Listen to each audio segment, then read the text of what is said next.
ایسی آپ میں سے بہت سے ایسے بیٹھے ہوگے جنہوں نے رشتہ داروں سے اپنے قطع تعلق کر لیا ہوگا چھوٹی چھوٹی باتوں کی وجہ سے. وہ جی ہم گئے تھے کھانے کو نہیں پوچھا, وہ جی میں نے بیٹی کا رشتہ پیش کیا منع کر دیا, یہ ہماری ویلیو ہے. وہ جی شادی کارڈ خود نے لے کر آئے, کسی کے ہاتھ سے بھیجا ہے. وہ جی ہم بیٹھے ہوئے خاندان میں, دیکھو کیسی بات بول دی ہے, اب نہ تجھ سے کبھی ملوں گا, نہ تیری شادی بیاہ میں آؤں گا, نہ تیرے جنازے میں شرکت کروں گا. یہ اعلان کیا قطع تعلق. یاد رکھیے رشتہ داری بغیر کسی شرعی وجہ کے توڑنا حرام اور گناہ کبیرہ ہے, حرام ہے. میرے آقا نے فرمایا قاطع رحم جنت میں نہیں جائے گا.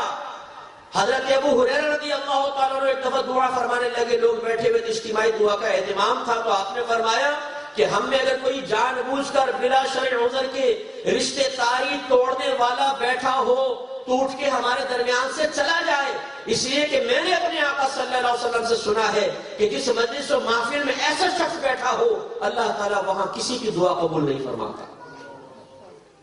تو ذرا اپنے رشتہ داروں پہ نگاہ ڈالیں, خصوصاً ہاتھ جوڑ کے معذرت کے ساتھ کہتا ہوں ہمارے بزرگ جو ہیں یہ ضدی بہت ہوتے ہیں, بزرگ ہو جانے کے بعد کسی کی بات نہیں سنتے.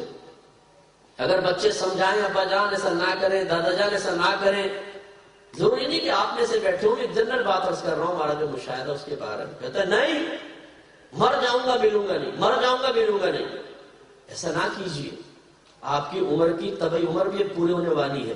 میرے آقا نے فرمایا میری امت کی اوسط عمر 60 سے 70 سال کے درمیان ہوگی, آپ ان قریب دنیا سے رخصت ہو جائیں گے.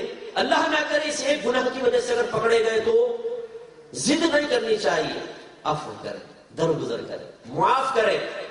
کسی مسلمان نے آپ کے ساتھ زیادتی کی ہو, کمال تو یہ ہے کہ وہ زیادتی کرے تو معاف کر دے, زیادتی کرے تو معاف کر دے. جاؤ, میں اس نبی کا کلمہ پڑھنے والا ہوں, میں اس نبی کی نعتیں سننے والا ہوں, نعتیں سنانے والا ہوں جس نبی نے کافروں کو بھی معاف کر دیا. تم تو مسلمان ہو, جاؤ میں نے تمہیں معاف کیا.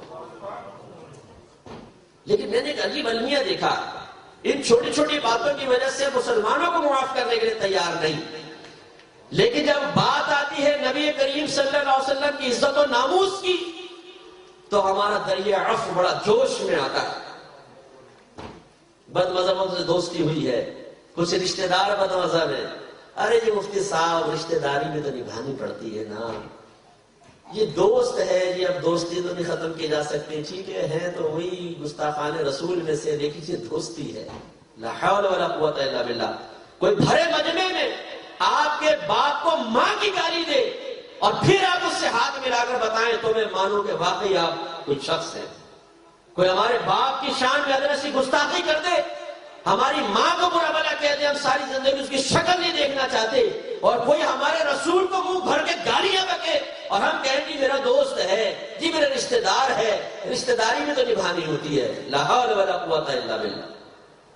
ہم وہ صحابہ کرام کو ماننے والے ہیں, یہ ہے صحابہ کرام کو ماننا. صحابہ کرام کی حیات طیبہ دیکھیں, جب میرے آقا صلی اللہ علیہ وسلم نے فرمایا اسلام قبول کرو, تمہارے آباء و اجداد غلطی پر تھے, وہ جہنم میں جائیں گے, ان کے عقائد باطلہ ہیں, صحابہ کرام نے کہا لبیک یا رسول اللہ.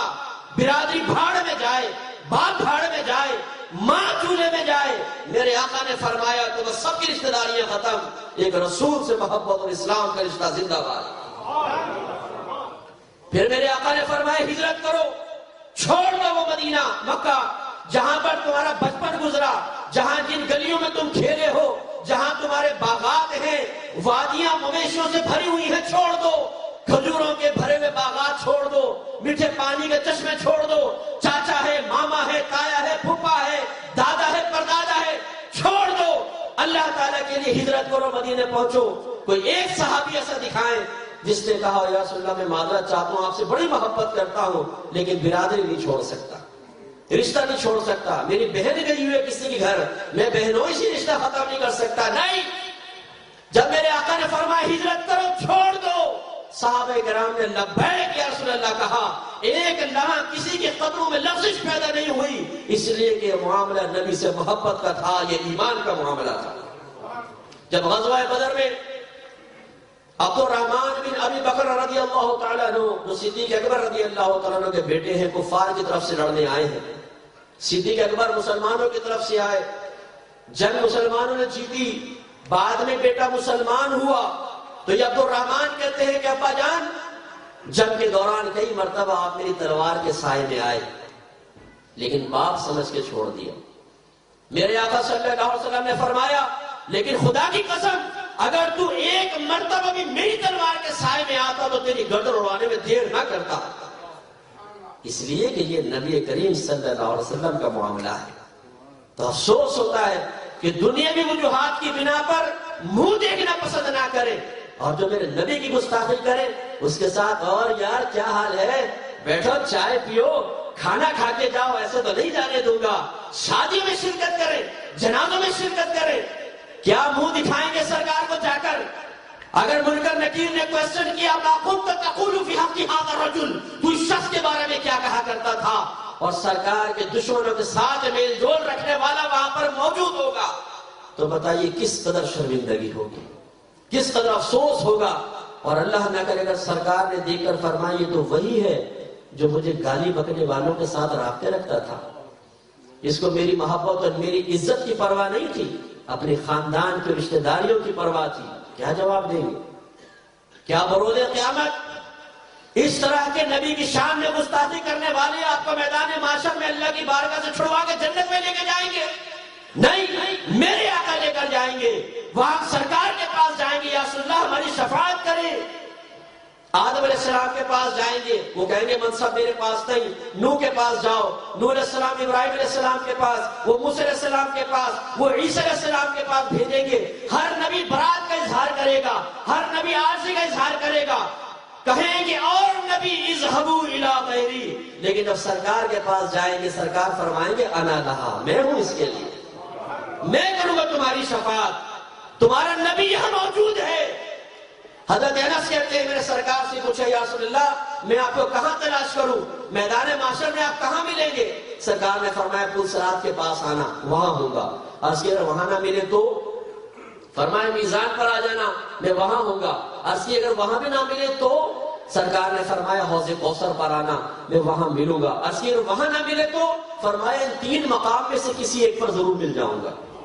شارحین کہتے ہیں سرکار پل صراط کے پاس اس لیے نہیں جائیں گے کہ آپ کو پار ہونا ہے، بلکہ جب آپ یہ ملاحظہ فرمائیں گے کہ آپ کا امتی ڈگمگا کے گرنے لگا ہے تو سرکار آگے تیزی سے لپٹیں گے، اسے تھامیں گے اور پل صراط پار کروائیں گے۔